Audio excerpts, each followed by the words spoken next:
एक जंगल में मुर्गी का जोड़ा रहता था। वो दोनों एक दूसरे से बहुत प्यार करते थे और मुर्गी का अब अंडे देने का समय काफी नजदीक आ गया था। देखो, अब मेरे अंडे देने का समय नजदीक आ गया है और अब मैं तुम्हारे साथ खाना लेने नहीं जा पाऊंगी। जब तक कि मेरे अंडों में से बच्चे बाहर नहीं आ जाते, तब तक मैं अपने अंडों के पास ही रहूंगी। कोई बात नहीं है, तुम अंडों के पास ही रहना और तुम खाने की बिल्कुल भी चिंता मत करो।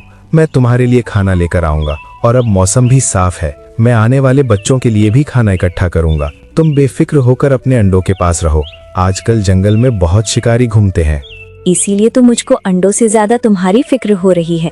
तुम अकेले इतने भयानक जंगल में जाओगे, मुझको तुम्हारी जान की काफी चिंता हो रही है। अगर आपको कुछ हो गया तो मेरा और मेरे बच्चों का क्या होगा? मैं अपने बच्चों को अकेले कैसे पाल पोस कर बड़ा करूंगी? ओहो, तुमको चिंता करने की कोई आवश्यकता नहीं है। मैं अपने इलाके से ही खाना इकट्ठा करूंगा और तुम बिल्कुल भी चिंता मत करो। मैं घने जंगल में नहीं जाऊंगा जहाँ पर वो शिकारी जानवर रहते हैं। अच्छा, अब मैं चलता हूँ। अपना ख्याल रखना, मैं तुम्हारा इंतजार करूंगी। अपना ख्याल रखना। और मुर्गा अपने इलाके में खाना तलाश करता है, लेकिन उसको वहाँ पर कुछ भी नहीं मिलता और वो ऐसे ही इधर उधर घूमता है। अरे बाप रे, काफी समय हो गया, लेकिन मुझको तो यहाँ पर खाने के लिए कुछ भी नहीं मिला। अब मैं शाम को घर जाकर क्या कहूँगा? एक काम करता हूँ, अगर अपने परिवार को जीवित रखना है तो मुझको अपनी जान की बाजी लगानी होगी। मैं घने जंगल में चला ही जाता हूँ। अब जो होगा सो देखा जाएगा। और वो अपनी जान की परवाह किए बिना ही घने जंगल में चला जाता है।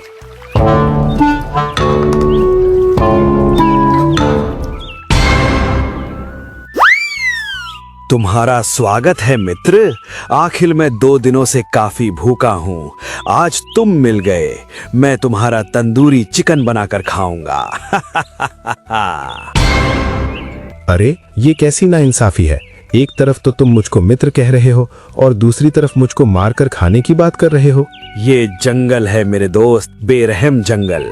यहाँ पर ज्यादातर मित्र बनाकर ही शिकार किए जाते हैं। अब तुम ज्यादा मत सोचो, क्योंकि जिसके पास समय नहीं होता उसको ज्यादा सोचने की आवश्यकता नहीं होती। वैसे भी अब मैं तुमको खाने वाला हूँ। देखो, तुम मुझको नहीं खा सकते क्योंकि मैं एक जिम्मेदार मुर्गा हूँ। मेरे कंधों पर मेरे परिवार का बोझ है। मेरी पत्नी मेरा घर पर इंतजार कर रही है और वो अंडे देने वाली है और मैं उसके लिए खाना लेने आया हूँ। अगर तुमने मुझको खा लिया तो वो बेचारी भूखी मर जाएगी। तुम थोड़ा सा मुझ पर रहम खाओ। रहम, वो भी एक शिकार पर? क्या तुमने कभी किसी शिकारी को अपने शिकार पर रहम करते हुए देखा है? मैंने तुमको पहले ही बोल दिया था कि ये जंगल बहुत बेरहम है और तुम यहाँ पर रहम की भीख मांग रहे हो।